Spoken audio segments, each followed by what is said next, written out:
बजाओ बजाओ जरा झूम के बजाओ। लाउडस्पीकर 90 FM के स्टूडियो में आज हमने एक ऐसी शख्सियत को आमंत्रित किया है जो गोरखपुर के औद्योगिक विकास में जिनकी बहुत बड़ी भूमिका है।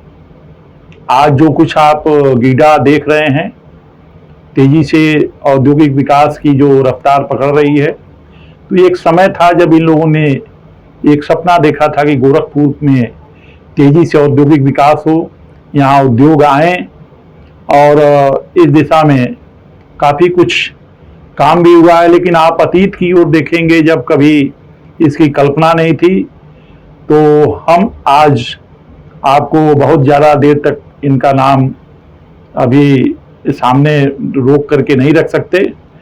एसके अग्रवाल साहब हैं जो चैम्बर ऑफ इंडस्ट्रीज के पूर्व अध्यक्ष भी हैं और एसके केमिकल्स जो यूनिट है इनकी, आप उसके स्वामी हैं।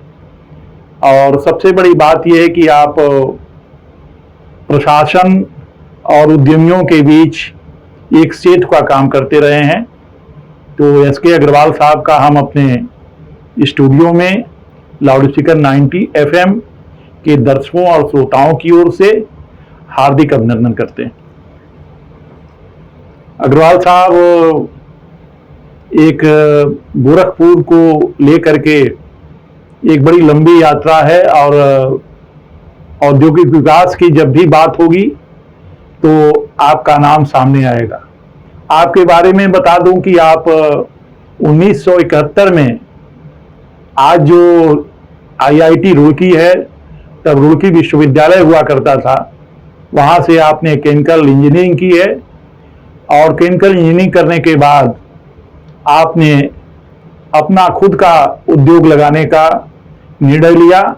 तो हमारे बहुत सारे यंगस्टर्स जो सोचते हैं नौकरियों के बारे में और कहीं न कहीं से उनमें अंतर्द्वंद एक उहापोह कि हम क्या करें, तो आज हमने आपको आमंत्रित इसलिए भी किया है कि आपकी बातों को आप लोग सुनेंगे और कैसे एक अपने अंदर हम एंटरप्रेन्योरशिप डेवलप कर सकते हैं, कैसे हम उद्योग लगा सकते हैं। आपकी बातें उसमें भी बहुत सहायक होंगी। तो आप लोग ध्यान से सुने हमारी बातचीत का सिलसिला, क्योंकि गोरखपुर के औद्योगिक विकास पे भी बात होगी, कुछ पुरानी बातें भी हम सामने लाएंगे आपके जरिए। तो आप ध्यान से सुने। आइए हम शुरू करते हैं बातचीत का सिलसिला अग्रवाल साहब से। अग्रवाल साहब, आज गोरखपुर जो दिख रहा है औद्योगिक विकास, तो आज की जो स्थिति है और जब आप लोगों ने शुरू किया था, मुझे आपको मैं अक्सर देखता था उद्योग बंधुओं की बैठक में और एडमिनिस्ट्रेशन की जितनी भी बैठकें होती थी उससे प्रायः आप दिखाई देते थे और अपनी बात रखते थे। उस समय गोरखपुर में दूर दूर तक गीडा की परिकल्पना नहीं थी। मुझे जहाँ तक याद आता है, चूंकि 91 से तो पत्रकारिता में मैं भी सक्रिय हूँ, तो गोरखपुर में जो गोरखनाथ का इंडस्ट्रियल क्षेत्र है वहीं से आप लोग बैठते थे और वहीं से आप लोगों ने शुरू किया। तो आज गोरखपुर की औद्योगिक विकास यात्रा को किस रूप में आप देख रहे हैं? इसमें ऐसा था कि 1971 में केमिकल इंजीनियरिंग करने के बाद जी, जैसे हमारे और मित्र थे, तो उसमें से अधिकांश लोग तो कुछ तो हायर स्टडीज में चले गए और कुछ लोग अपनी सर्विस में चले गए। हमारे मन में एक ये था कि हमारा गोरखपुर पिछड़ा एक क्षेत्र है और हम लोग जो है बजाय नौकरी की लाइन में लगने के अपना उद्योग अगर लगाएंगे तो साथ में 10, 15, 20 लोगों को हम रोजगार दे सकेंगे और ये हमारे क्षेत्र के लिए जो है बहुत एक बड़ा योगदान होगा जी। तो ये हमारे मन में शुरू से था। जब हम वहाँ पे पढ़ रहे थे तब भी लोगों ने जब पूछा था, हमारे टीचर्स वगैरह ने, कि आप आगे क्या करना चाहते हैं, तो हमने ये कहा कि हमको उद्योग लगाना है। उद्योग लगाने में उस समय जब हम गोरखपुर में आए तो उस समय ये बात आई कि यहाँ पर जो है हम चूंकि केमिकल इंजीनियरिंग किए हुए थे और यहाँ पर पूर्वोत्तर रेलवे का हेडक्वार्टर था। पूर्वोत्तर रेलवे में पेंट्स का काफ़ी कंजम्पशन रहता है। हमें ये नहीं पता था कि उनका प्रोसीजर क्या होता है, कि पेंट्स कैसे वो परचेज करते हैं, कैसे लेते हैं। हमने पेंट फैक्ट्री खोलने का इरादा कर लिया। पेंट फैक्ट्री के लिए 2 साल हम कलकत्ता में रह करके हमने ट्रेनिंग भी लिया। ट्रेनिंग लेने के बाद 73 में हमने अपनी पेंट फैक्ट्री शुरू कर दी। शुरू करने के बाद जब हम रेलवे में जब हम गए तो रेलवे वालों ने ये कहा कि नहीं, यहाँ का तो प्रोसीजर है कि RDSO में अप्रूव्ड होना चाहिए, तब जा करके हम आपका पेंट ले सकते हैं। जी। हम अपना पेंट बनाना शुरू किए, मार्केट में देना शुरू किए, काफ़ी मेहनत हुई। और यहाँ से बिहार भी, ये क्या कहते हैं, आसाम भी, बंगाल भी, ऐसे यहाँ के आसपास के क्षेत्रों में जा करके स्वयं जाते थे और कोशिश किया कि हम अपनी पेंट फैक्ट्री जो है अपना चला पाएँ। जी। चूँकि हमारे मन में एक तरह का सोशल वर्क करने का भी था कि हमारा एरिया डेवलप करे, तो हम लोगों ने अपना इंडस्ट्रियल स्टेट में एक एसोसिएशन भी फॉर्म कर लिया था, इंडस्ट्रियल स्टेट एसोसिएशन। और उसमें हम लोग सक्रिय थे। हर जिला उद्योग बंधु की, उस समय जिला उद्योग बंधु तो नहीं होता था, जिला उद्योग समिति होती थी। जी। जिला उद्योग समिति की बैठकों में शुरू से ही सक्रिय रहे और काफ़ी एक्टिव रहे। जो भी DM आते थे सब लोग हम लोगों को मानते भी थे।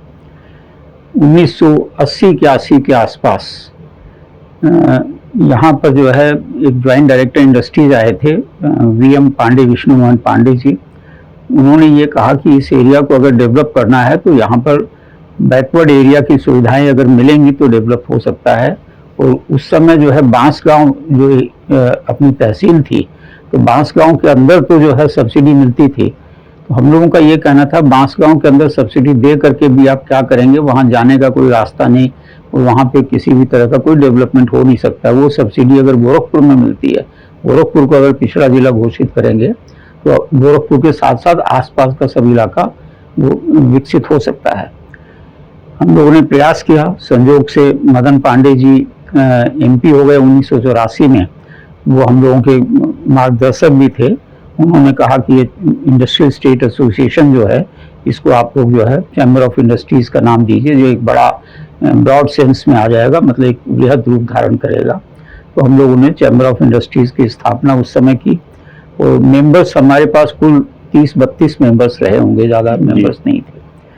तो हम लोगों ने एक मुहिम चलाई कि गोरखपुर को पिछड़ा जनपद घोषित करना है और इसको सब सुविधाएं मिलनी है। जी। उस समय गोरखपुर के अंदर सिर्फ एकमात्र बेहद कारखाना खाद कारखाना था, जी। जिसमें कुल उसकी लागत 75 करोड़ रुपए की खाद कारखाने की थी। इसके अलावा यहाँ पर आपकी शुगर मिलें थी और एक फ्लावर मिल थी, जूट मिल थी सहजमा के अंदर, और कोई गोरखपुर के अंदर कोई डेवलपमेंट नहीं था। तो ये सब जो है जब हुआ तो हम लोगों ने फिर प्रयास किया। तब तक वो गवर्नमेंट ऑफ इंडिया की एक स्कीम बदल गई और उन्होंने कहा कि अब पिछड़े जनपद की बजाय हम पूरे भारतवर्ष में 100 ग्रोथ सेंटर्स जो है वो बनाएंगे और एक एक ग्रोथ सेंटर को हम सब सारी सुविधाएं जो पिछड़े जनपदों को होती थी सब सुविधाएं देंगे, सब्सिडीज देंगे। और उससे ये होगा कि उस ग्रोथ सेंटर के आसपास 100 किलोमीटर तक का एरिया डेवलप हो जाएगा। जी। ये स्कीम बहुत अच्छी थी।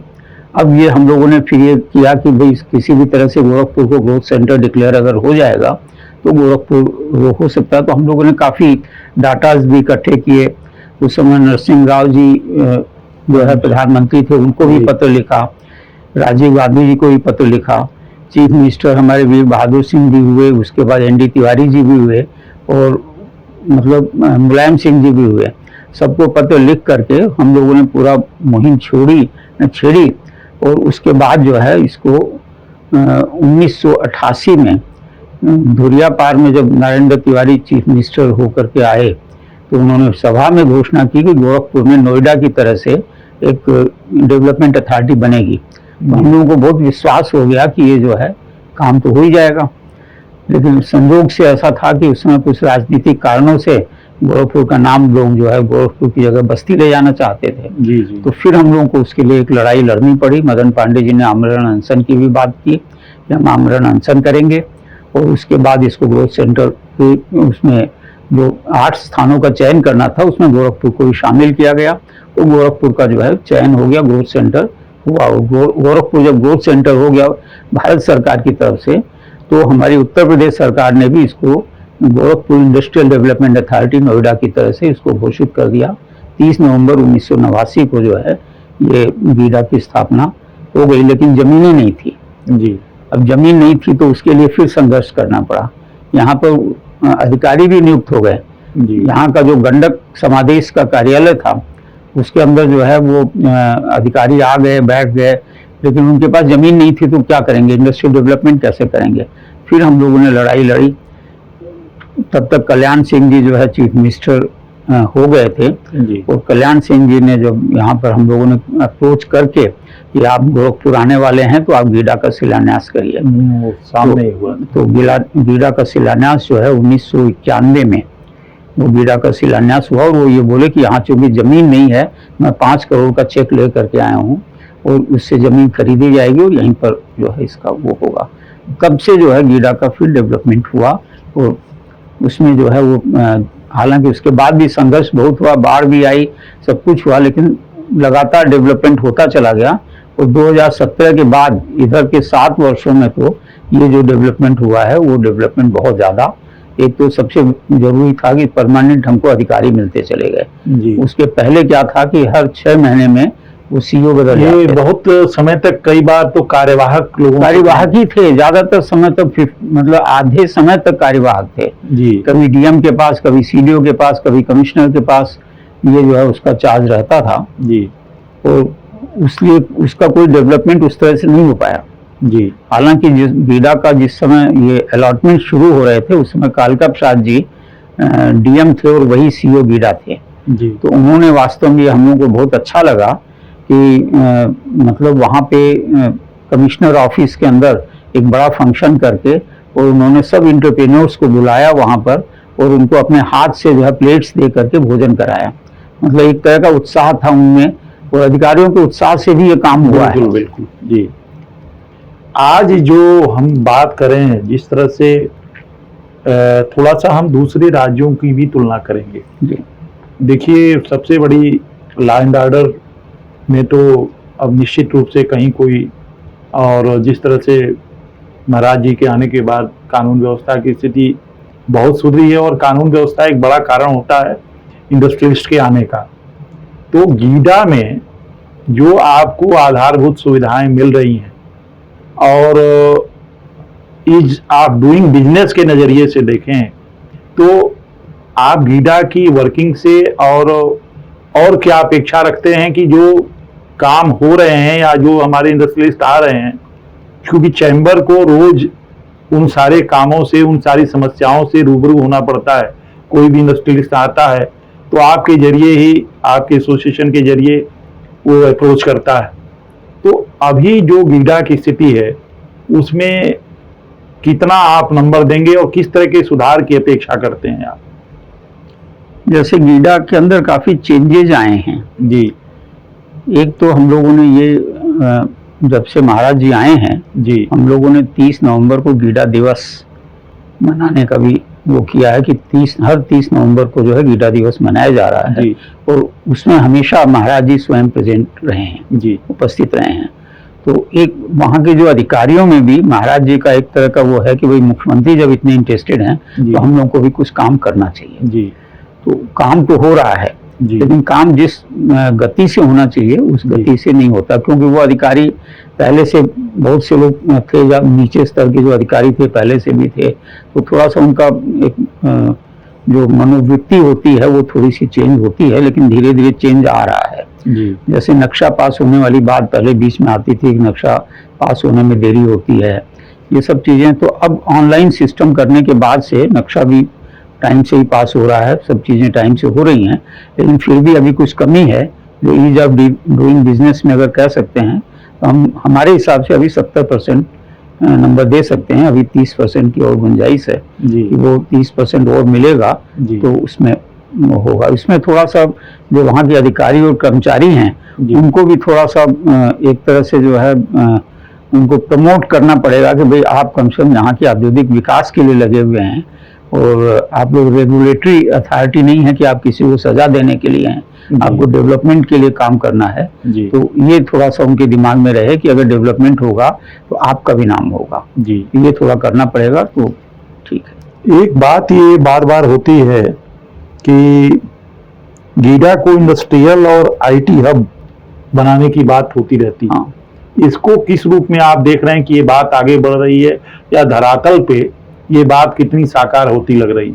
नहीं, गीडा इंडस्ट्री हब तो बनता जा रहा है। जी जी देखिए, बड़ी इंडस्ट्री जो कभी हम लोग सोचते भी नहीं थे, जी वरुण बीवरेज जो 1071 करोड़ की यूनिट है, जी उसमें प्रोडक्शन भी शुरू हो गया है। जी इसी तरह से जो है ज्ञान जो दूध वाले हैं, जी जी जी तो उसमें भी प्रोडक्शन शुरू हो गया है। जी तत्वा प्लास्टिक है, जी उसमें भी प्रोडक्शन शुरू हो गया। जी कियान रिफाइनरी जो आपकी है, अल्कोहल बनाने वाले हैं, तो 1200 करोड़ की यूनिट है, जी वो भी काफी तेजी से काम उस पर चल रहा है। जी तो ये यूनिट्स आ रही हैं, और जो नाम आ रहे हैं अभी इधर में, एशियन पेंट्स का भी नाम आ रहा है, जी अडानी की सीमेंट फैक्ट्री का भी नाम आ रहा है, जी इसी तरह से जो है अपोलो टायर्स का भी नाम आ रहा है। जी तो बड़े बड़े नाम आ रहे हैं इस समय, जी और हमको ऐसा लगता है कि ये सब नाम आएंगे। अभी जो लेटेस्ट आया है कि 1000 करोड़ से एक मतलब एंटरप्रेन्योर हैं, बॉम्बे जी में रहते हैं लेकिन हैं आपके इसी पूर्वांचल के ही हैं, तो 1000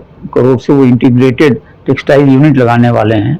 एक्सपोर्ट ओरिएंटेड गारमेंट्स वो बनाएंगे, जी मतलब वो यार्न भी अपना बनाएंगे, कपड़ा भी बनाएंगे, गारमेंट्स भी अपना बनाएंगे और एक्सपोर्ट करेंगे। जी तो ये इस तरह का काम तो हो रहा है, और महाराज जी पूरा लगातार इसमें लगे हुए हैं। और चूंकि धरातल पे आ रहा है, इसलिए सिर्फ लगे ही नहीं है, तो धरातल पे आ रहा है, और हर यूनिट के उद्घाटन के समय महाराज जी वहाँ पे उपस्थित रहते हैं। सबसे बड़ी चीज है, इंटरेस्ट की बात है कि स्वयं चीफ मिनिस्टर अगर 100 करोड़ की यूनिट हो, चाहे 1000 करोड़ की यूनिट हो, चाहे 5000 करोड़ की यूनिट हो, वो हमेशा रहे। ये जब MP भी थे तब भी हम लोगों ने देखा है कि बरसात के अंदर भी, मतलब जब यूनिट के जो मालिक हैं वो कह रहे हैं कि महाराज जी थोड़ा लेट आए, लेकिन ये बरसात के अंदर भी जा करके अपना वो पजामा वगैरह उठा करके वो फिर जा करके उद्घाटन किए हैं।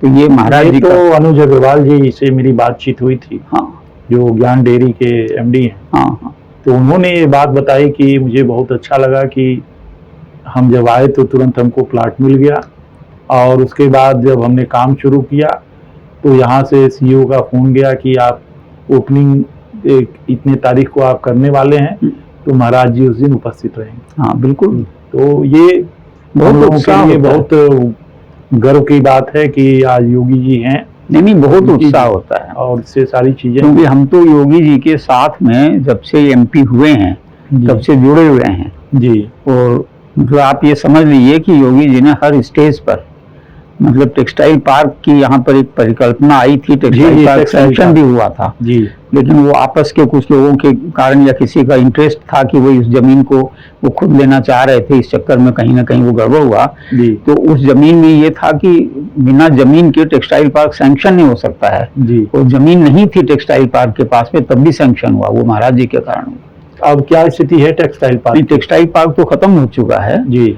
अब ये है कि कल ही हम लोग महाराज जी से मिले थे जी। तो महाराज जी से हमने ये कहा कि महाराज जी जो PM मित्र पार्क है वो भी टेक्सटाइल का ही है, तो वो गोरखपुर में आना चाहिए, क्योंकि हम लोगों ने पेपर में पढ़ा था बनारस या गोरखपुर दो में से एक जगह आएगा। जी।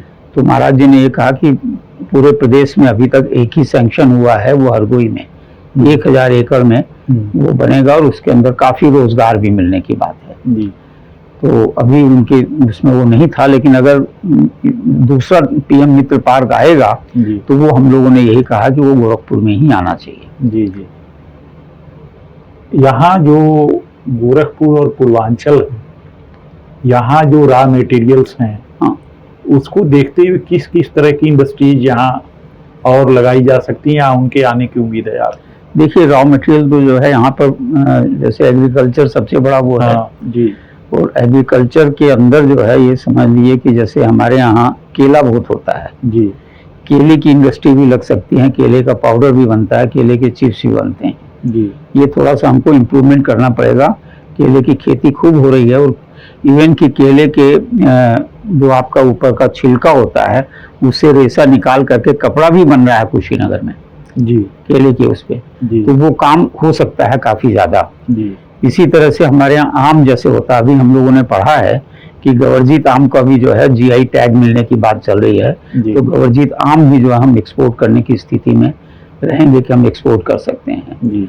तो एग्रीकल्चर बेस पे तो हमारा काला नमक जैसे है उसको भी GI टैग मिला हुआ है जी। तो काला नमक भी एक्सपोर्ट होने की बात है। जी। फ्लावर मिलें यहाँ पर काफी आई हैं, मतलब चूंकि एग्रीकल्चर बेल्ट है तो फ्लावर मिलें बहुत आई हैं, चावल मिलें बहुत आई हैं, लेकिन जो हमारा फूड प्रोसेसिंग है, जो फलों का जो है, फल का जैसे रस बनना है, तो इसका भी जो है बहुत बड़ी संभावना, अगर बड़ा कोई यूनिट अगर आती है तो यहाँ पर चूंकि पनियाला जैसी चीज भी होती है, यहाँ पर लीची भी खूब हो रही है, तो इस तरह से करके उनकी अगर रस अगर बना करके, हालांकि बहुत पुरानी बात है कि खलीलाबाद में एक फैक्ट्री खुली थी, किसी इंटरप्रेन्योर ने खोला था गोरखपुर फूड प्रोडक्ट्स के नाम से लेकिन वो चला नहीं पाया किसी कारण से। लेकिन अगर ये बड़े स्केल पे अगर कोई आए तो हमको तो लगता है कि बड़ा काम होगा। और दूसरी संभावना यहाँ पर जो है, जो पशु आहार है, पशु आहार की खपत गोरखपुर में 400 टन पर मंथ की खपत है। और गोरखपुर में पशु आहार जो बनाने वाली यूनिट्स हैं वो सिर्फ मतलब वो बना रही हैं 25% उसका, मतलब 100 टन पर मंथ का जो है बना पा रही हैं। तो पशु आहार की यूनिट्स भी जो है यहाँ पर और अच्छे ढंग से आ सकती हैं जी। अच्छा, टेक्सटाइल तो यहाँ का शुरुआत से ही रहा है। ये समझ लीजिए कि बादशाह अकबर के समय से ही टेक्सटाइल जो है गोरखपुर का एक प्रोडक्ट रहा है। और टेक्सटाइल में काफ़ी काम, पहले हैंडलूम चलता था। 1990 के बाद से यहाँ पर पावरलूम शुरू हुए। पावरलूम शुरू होने के बाद यहाँ पर प्रोसेस हाउस भी 4 आए, स्पिनिंग मिलें भी लगी हैं, टेक्सटाइजिंग मिलें भी लगी हैं। अभी भी यहाँ पर बहुत स्कोप है जी, क्योंकि आबादी इतनी ज़्यादा है कि पर कैपिटा अगर कपड़े का कंजम्पशन देखते हैं तो कपड़े का कंजम्पशन बहुत है। अभी हम लोग बात कर रहे थे कि यहाँ पर जो आपके लोअर वगैरह बन रहे हैं, टी शर्ट्स बन रही हैं, इसमें मतलब 500 टन पर मंथ की कंजम्पशन है गोरखपुर में जी। और ये कपड़े भी बाहर से आ रहे हैं। अच्छा, बाहर से आ रहे हैं, कोई लुधियाना से आ रहा है, सूरत से आ रहा है। तो हम लोगों को थोड़ा सा और प्रयास करना पड़ेगा, गवर्नमेंट को भी प्रयास करना पड़ेगा कि एक तो वो करें। दूसरा जो है, जैसे यहाँ पर स्कूल ड्रेस गवर्नमेंट पूरे प्रदेश में 1,90,00,000 स्कूलों में जो है स्कूल ड्रेस प्रोवाइड कर रही है। तो गवर्नमेंट ने 2 साल पहले तक तो स्कूल ड्रेस कॉलेज स्वयं परचेज करते थे और वहाँ से फिर डिस्ट्रीब्यूशन होता था।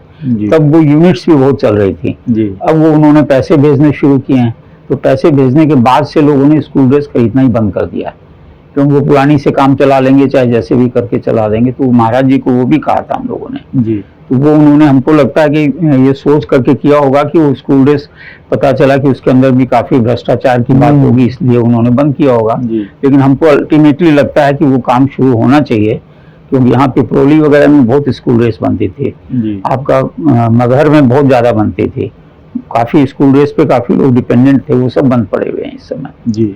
तो गवर्नमेंट को इसके ऊपर ध्यान तो देना ही चाहिए।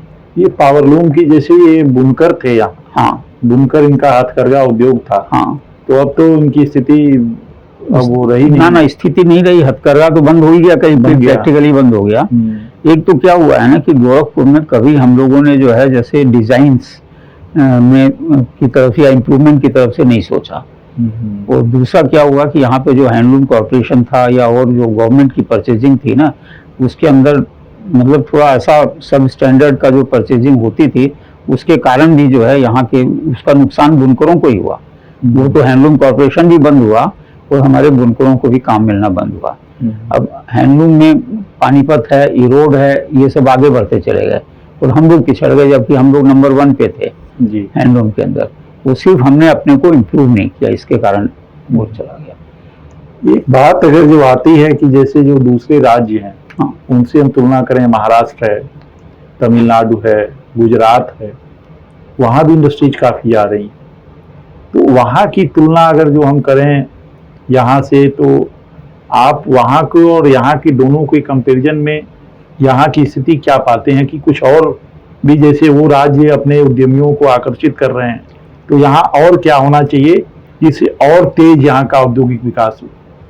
नहीं, देखिए उसमें क्या हो रहा है कि हमारी मानसिकता का भी फर्क है। जो हमारे अधिकारी हैं जी, उनकी भी मानसिकता का फर्क है जी। वहाँ के अधिकारी और हमारे यहाँ के अधिकारियों की मानसिकता, हमारे अधिकारी जो है बहुत नियम कानून की तरफ ज़्यादा बात करते हैं और नियम कानून की जब बात करेंगे तो काम कम होता है। और वहाँ के अधिकारी जो है वो नियम कानून ठीक है, वो नियम कानून के हिसाब से करेंगे, लेकिन वो पहले काम कर देंगे, उसके बाद कोई मतलब वो करता है। तो ये तो फर्क है उसमें। और दूसरा क्या है कि यहाँ जो वर्कर्स हैं, वर्कर्स हमारे ही गए हुए हैं, वो वर्कर्स वहाँ जाके काम कर रहे हैं। और हमारे यहाँ जो वर्कर्स हैं उनको कोई शादी है तो उसमें भी जाना है, वहाँ भी जाना है। यहाँ से अगर वहाँ चला गया तो वो 24 आवर्स काम करेगा, जी वो जी छुट्टी उट्टी में भी नहीं आएगा, जी। साल 2 साल तक नहीं आते हैं। लेकिन यहाँ अगर वो काम करेगा तो यहाँ हर हफ्ते या कोई भी जाने की आज शादी है तो आज ये डेथ हो गई, अब वो हो गया तो वो हो गया। उसके कारण ये हमारी आज ही किसी से बात हो रही थी, गोरखपुर के ही हैं, उन्होंने अपनी वो यूनिट लगा रखी है, वहाँ मध्य प्रदेश में भी लगाई हुई है, गुजरात में भी लगाई हुई है और लखनऊ में भी लगाई। बोले लखनऊ वाली यूनिट में हमको वर्कर्स की प्रॉब्लम है, वहाँ प्रॉब्लम नहीं है। तो ये प्रॉब्लम है हम लोगों की। जी जी। ये जो यहाँ के लोग दूसरी जगहों पे जाके काम कर रहे हैं, हाँ जैसे रात में आ रहा था ट्रेन में तो एक आदमी मोहाली का था, हाँ तो गोदरेज में वहाँ काम करता है, बोल रहा है कि यहाँ के बहुत सारे लेबर्स वहाँ जाके ये कॉन्ट्रैक्टर्स ले जा रहे हैं और 5-5 हजार 10-10 हजार मजदूर वहाँ काम कर रहे हैं। हाँ बिल्कुल कर रहे हैं, वो पूरा परिवार सहित काम कर रहे हैं, वही काम वो यहाँ नहीं कर रहे। नहीं कर रहे हैं, नहीं कर रहे हैं। जी नहीं, दूसरी बात और भी है, जी हमारे यहाँ एंटरप्रेन्योरशिप की भी कमी है। मतलब पंजाब में अगर जिसकी शादी है, जिस लड़के की शादी है, वो शाम को 5 बजे तक अपनी फैक्ट्री में काम करता है, तो 5 बजे के बाद घर जाएगा, नहाना धोना करेगा, कपड़ा चेंज करेगा और फिर शादी, अपनी खुद की शादी में जाएगा। और हमारे यहाँ अगर अपने शादी अगर है तो हफ्ते 10 दिन 15 दिन तक वो कहीं जाएगा ही नहीं, वो शादी मनाता रहेगा। तो ये हम लोग की भी मेंटेलिटी, हमारे एंटरप्रेन्योरशिप की कमी है। हमको वो उससे थोड़ा उभरना पड़ेगा, तब जा करके हम काफी आ सकते हैं। गवर्नमेंट का काम, गवर्नमेंट बहुत अच्छा काम कर रही है, बिजली पूरी दे रही है, इंफ्रास्ट्रक्चर पूरा दे रहा है, लेकिन जो मेंटेलिटी वाली जो बात है ना, वो मेंटेलिटी को चेंज करना पड़ेगा। हमारे इस कार्यक्रम को तमाम यंगस्टर सुन रहे हैं, तो सबके मन में कई ये सोचते हैं कि उद्योग लगाएं, लेकिन वो एक संशय उहापोह के कारण कई बार आगे जाते हैं फिर पीछे आ जाते हैं। तो उनके लिए आपका क्या संदेश होगा? नहीं, उद्योग लगाना चाहिए एकदम जी, उद्योग लगाना चाहिए। देखिए कठिनाई आती है, लेकिन उस कठिनाई के बाद में जो है एक आपको अपनापन भी महसूस होता है कि हमने काम किया। वो छोटा भी है, अगर आपको 1 लाख रुपए महीने की नौकरी मिलती है, उसकी बजाय अगर उद्योग में 50,000 रुपये भी कमाते हैं, तो वो 50,000 ठीक है, वो 50,000 कब 5 लाख हो जाएंगे पता भी नहीं चलेगा आपको। उसमें आपको लगना पड़ेगा, जी जी। लग करके करेंगे तो निश्चित रूप से सक्सेसफुल होंगे। तो ऐसे जो इंजीनियर्स हैं इस समय काफी यहाँ उद्यमी गोरखपुर में जो इंजीनियर्स हैं लगे हुए हैं, काम कर रहे हैं। जी, एक उद्यमिता विकास, जैसे अभी आपने बात की कि एक मानसिकता बदलने की बात है। हाँ। कि जैसे यहाँ का आदमी नौकरी ज्यादा खोजता है, पढ़ा लिखा भी जो हाईली क्वालिफाइड हो गया तो उसके दिमाग में नौकरी पहले कि गवर्नमेंट जॉब मिल जाए या कहीं कुछ।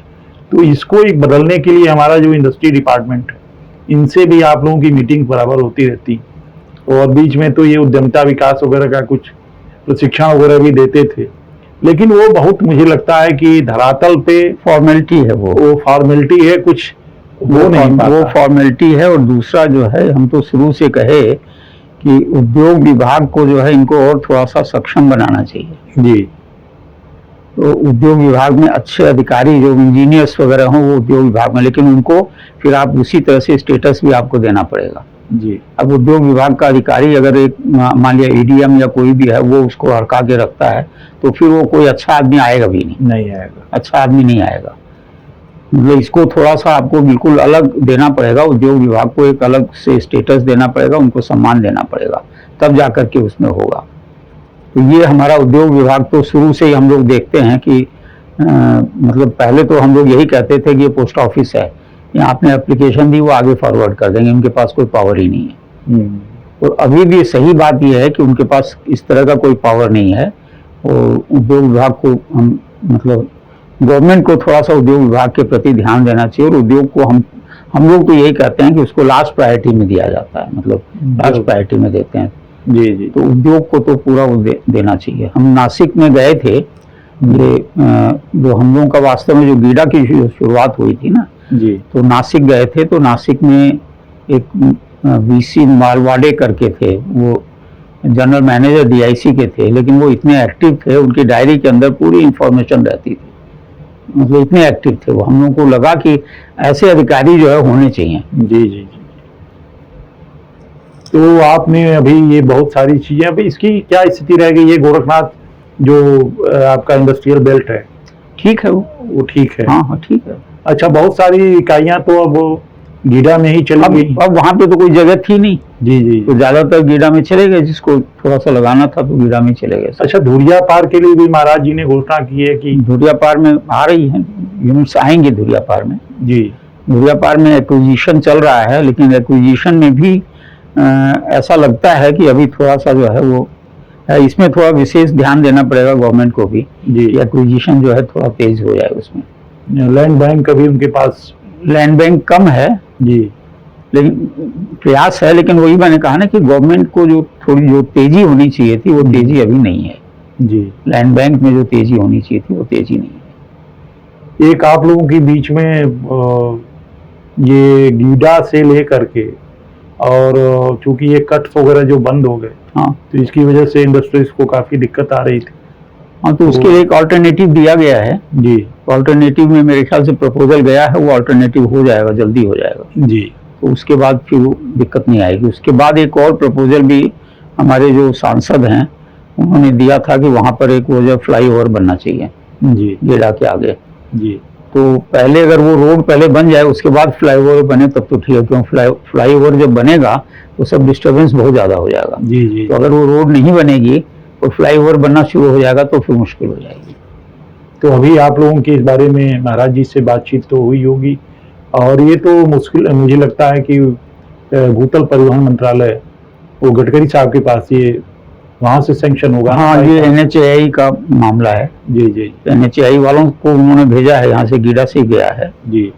और महाराज जी से हमारी कल बातचीत हुई थी जी। तो महाराज जी से ये कहा था हम लोगों ने कि गीडा की कुछ प्रॉब्लम्स भी हैं, कुछ सजेशंस भी हैं, तो उसके लिए हम लोग चाहते हैं कि एक मीटिंग आपके साथ में वो हो। तो वो बोले कि वो सजेशंस वगैरह दे दीजिए, हमको भेज दीजिए हमारे यहाँ जी। और अगर हम आवश्यक समझेंगे तो वो लखनऊ बुला लेंगे, नहीं तो यहाँ मीटिंग कर लेंगे। तो सजेशंस आज RN सिंह से बात हुई है, वो तैयार कर लिया है, मेरे ख्याल से आज चला जाएगा और उसको फिर हम लोग अगर वो लखनऊ बुलाते हैं तो लखनऊ जाएंगे जी, और अगर यहाँ आते हैं तो यहाँ जैसा करेंगे। जी जी जी। ये ODUP जो महाराज जी ने शुरू किया, वन डिस्ट्रिक्ट वन प्रोजेक्ट, इससे गोरखपुर के टेराकोटा उद्योग में जान आ गई। हाँ, और मुझे लग रहा है कि इस पे काफी काम भी हो रहा है। नहीं, काफी काम हो रहा है। CFC भी इसकी बन रही है। हाँ, एक सेफ सोसाइटी जो हमारी है CFC बन रही है, तो यहाँ भी भरवलिया में खोलने जा रहे हैं, और महाराज जी से सब लोगों से जो है वो ODOP जो रेडीमेड गारमेंट्स भी ODOP में है। जी जी जी।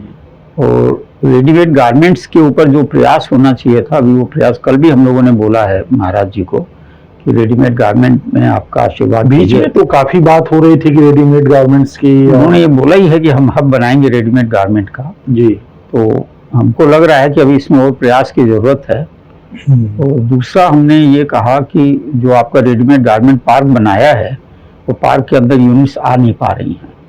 तो एक्चुअल में देखिए क्या होता है कि जैसे कोई भी यूनिट होती है, हमारे हिसाब से जो प्रोजेक्ट कास्ट है उसका 15 से 20% से ज़्यादा लैंड कॉस्ट नहीं होनी चाहिए जी, और हमारे यहाँ वो लैंड कॉस्ट 40% पड़ रही है। तो 40% पड़ने के कारण जो है लोग इसमें आगे नहीं बढ़ पा रहे हैं।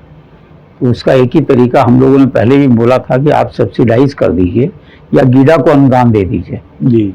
गीडा को जैसे आप अनुदान बहुत जगह दे रहे हैं तो गीडा को अनुदान दे दीजिए जी, और गीडा उसको थोड़ा सा सब्सिडाइज करके लोगों को देना शुरू करे जी। वो जरूरी है वो सब जी जी जी। ये एक बड़ी बाधा ये है, हाँ, जिसकी वजह से उद्यमी नहीं आ पा रहे हैं। नहीं, छोटे नहीं आ पा रहे हैं। देखिए बड़े जो आएंगे तो बड़े लोगों को तो बहुत तरह की सुविधाएं बहुत मिलती हैं गवर्नमेंट से जी। गवर्नमेंट से जो है 1-to-1 बेसिस पे सुविधाएं मिल जा रही हैं। उनको 15 साल तक जो है टैक्स की छूट मिल रही है, और भी कई तरह की सुविधा मिल रही है, सब्सिडीज भी मिल रही हैं। छोटे उद्योगों को मिल नहीं पाती। अच्छा, वो बड़े वाले तो ले भी लेते हैं जी, जी। छोटे उद्योग तो जो है वो क्योंकि ऐसा फंस के रह जाता है कि लास्ट तक जाते जाते नहीं मिल पाता जी जी जी। बीच में जो 2017 की जो बनी थी, तो 2017 की जो पॉलिसी बनी थी उसमें एक भी उद्यमी को लाभ उसका मिला ही नहीं था। बाद में उन्होंने 2022 में जो पॉलिसी बनाई है वो थोड़ा सा उसको ठीक किया है। अब आप समझ लीजिए कि ऐसी पॉलिसी बना करके भी फायदा क्या। लेकिन इधर जो आप तो कई सरकारों का कामकाज देखते रहे हैं, जुड़े भी रहे हैं, लेकिन औद्योगिक विकास में इधर निश्चित रूप से महाराज जी के? नहीं, महाराज जी का तो पूरा योगदान पूरा है, महाराज जी सुनते भी हैं, समझते भी हैं पूरा। जी जी। सवाल ये है ना कि जो अधिकारियों को करना है, और महाराज जी एक एक चीज तो कहाँ तक देखेंगे। बिल्कुल बिल्कुल। मतलब पॉलिसी बना लिया, पॉलिसी बनाने के बाद इम्प्लीमेंट जो करना है, जिसको करना है, तो वहाँ थोड़ी सी गड़बड़ है, वो महाराज जी शायद नहीं कर पा रहे हैं, या वो भी है, उसको थोड़ा सा हम लोगों ने इसीलिए कहा कि आपको जैसे गीडा बोर्ड है, तो गीडा बोर्ड के अंदर जो है वो 2-3 उद्यमियों को आप मतलब निमंत्रित कीजिए, विशेष आमंत्रित के रूप में, हम बोर्ड के सदस्य के रूप में नहीं बोल रहे हैं, जी। विशेष, जिससे कि वो अपनी बात को रख सकें। अभी आप लोगों की गीडा बोर्ड के साथ कोई बैठक के लिए कोई रहती है, कोई डेट वगैरह? देखिए, ऐसा है, गीडा जब शुरू हुआ था तो उस समय शुरू तो समझ लीजिए कि चैम्बर ऑफ इंडस्ट्रीज का ही गीडा था जी। मतलब लोग यही समझते थे चैम्बर ऑफ इंडस्ट्रीज का, तो हम लोग जो कहते थे वो बात होती थी। गीडा बोर्ड की 5वीं बोर्ड बैठक में ये तय हुआ था कि गीडा बोर्ड में चैम्बर के अध्यक्ष ऑब्लिक सचिव को जो है परमानेंट रूप से बुलाया जाए। ये 5वीं बोर्ड बैठक जो 1993-94 के आसपास की थी, उसमें बाकायदा है, हमारे पास रिकॉर्ड भी है उसके जी। उसके बाद भी हम लोग 2-3 साल तो चले, अब जैसे जैसे अधिकारी बदल गए तो उसके बाद फिर लोगों ने बुलाना बंद कर दिया। 2017 में महाराज जी को फिर बोला हम लोगों ने, तो फिर 2-3 साल तक बुलाया, फिर बीच में गैप कर दिया। मतलब संवाद ही नहीं है, कम्युनिकेशन गैप। हालांकि कुछ फर्क पड़ा है, मतलब जैसे मान लिया सीईओ गीडा ने हर महीने एक मीटिंग गीडा के जो उद्यमी हैं उनके साथ में मीटिंग बुला रही हैं, सब कर रही हैं, लेकिन बोर्ड के अंदर जैसे बहुत से निर्णय ऐसे होते हैं ना जो आपके खिलाफ हो जाते हैं, तो कम से कम बोलने का तो कोई वो होना चाहिए। जी जी जी। ये बहुत जरूरी है, और हमको जो लग रहा है उत्तर प्रदेश में ही पूरा ये है कि एंटरप्रेन्योर्स के साथ में कहीं ना कहीं कोई संवाद होना चाहिए जी, तब जा करके जो है इसका वो हो जाता है। हम लोग कई बार अलग थलग महसूस करने लगते हैं। यूपी के सारी इंडस्ट्रीज का भी कोई फोरम है क्या? देखिए, ऐसे फोरम बहुत हैं, एक एसोसिएटेड चैम्बर ऑफ कॉमर्स करके है यूपी में जी, तो उसके अंदर ज़्यादातर बड़े बड़े लोग हैं इसमें। इसी तरह से आपका इंडियन इंडस्ट्रीज एसोसिएशन है, वो एक अलग है।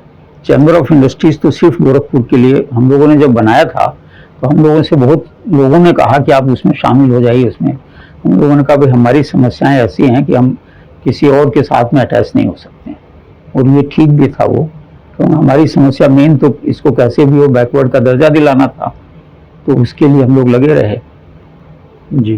तो इंडियन इंडस्ट्रीज एसोसिएशन भी है, और भी बहुत से एसोसिएशन हैं। ओवरऑल जैसे गोरखपुर के आसपास जो जिले हैं, छोटे छोटे जिले हैं, क्योंकि गोरखपुर तो एक सेंटर हो गया, तो उनमें औद्योगिक विकास की क्या संभावनाएं आप देखते हैं? जैसे संत कबीर नगर में तो पूरी संभावना है, वो गोरखपुर से लगे हुए है पूरा जी, और संत कबीर नगर में इंडस्ट्रीज आई भी हैं, वहाँ का जो इंडस्ट्रियल एरिया है जी, वहाँ पे फ्लावर मिल भी लगी हुई हैं और भी हैं वहाँ पे संत कबीर नगर में। और देवरिया में कोई बहुत ज़्यादा हमको ऐसा लगता नहीं है कि कोई लगी है जी, और इंडस्ट्रीज सब आ रही हैं, गीडा में ही आ रहे हैं मेन, जी, समझ लीजिए जी। और ये कॉन्सेप्ट भी यही था, तो धीरे धीरे करके डेवलप हो जाएंगे। सारे जिले जुड़ गए हैं एकदम। हाँ, जुड़ गए, वही हमने कहा कि धीरे धीरे जुड़ जाएंगे जी। और जैसे मान लिया गीडा में अगर जगह नहीं तो कहीं और भी लगाएगा तो उसका वो इसका लाभ तो मिलेगा ही, गोरखपुर का जो डेवलपमेंट है जी, जी, उसका लाभ उसको मिलेगा। जी जी।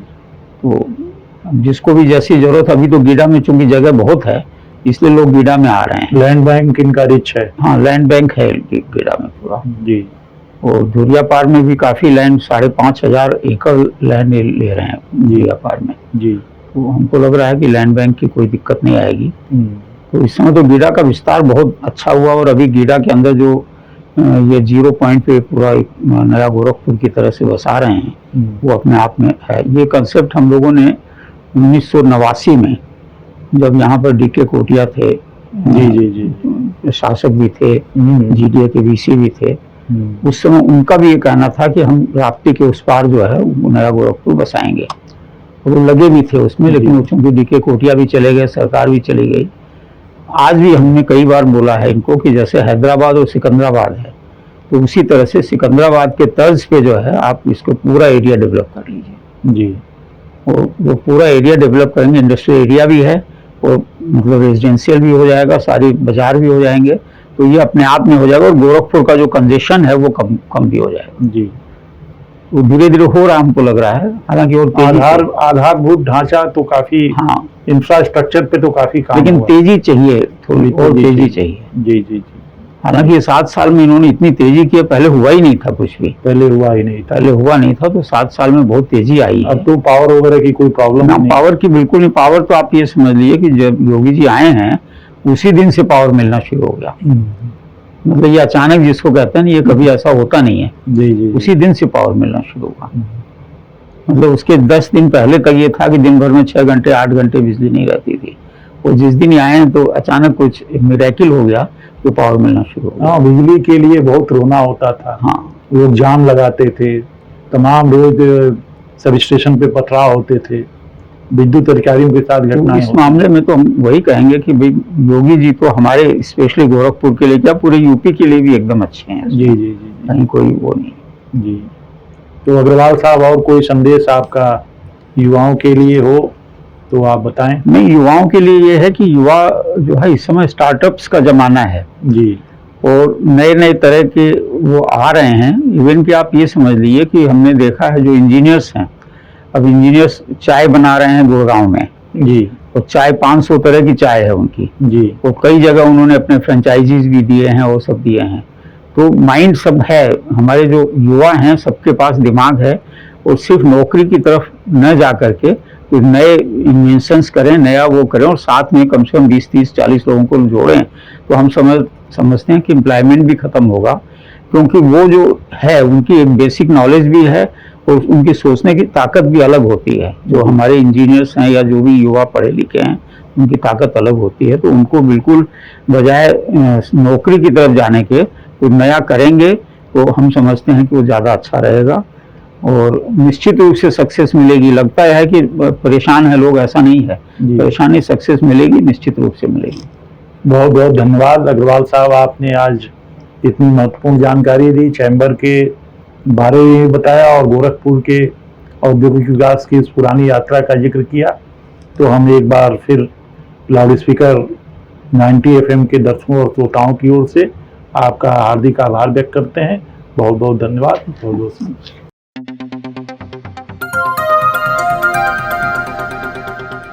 बजाओ जरा झूम के बजाओ, बजाओ बजाओ जरा झूम के बजाओ।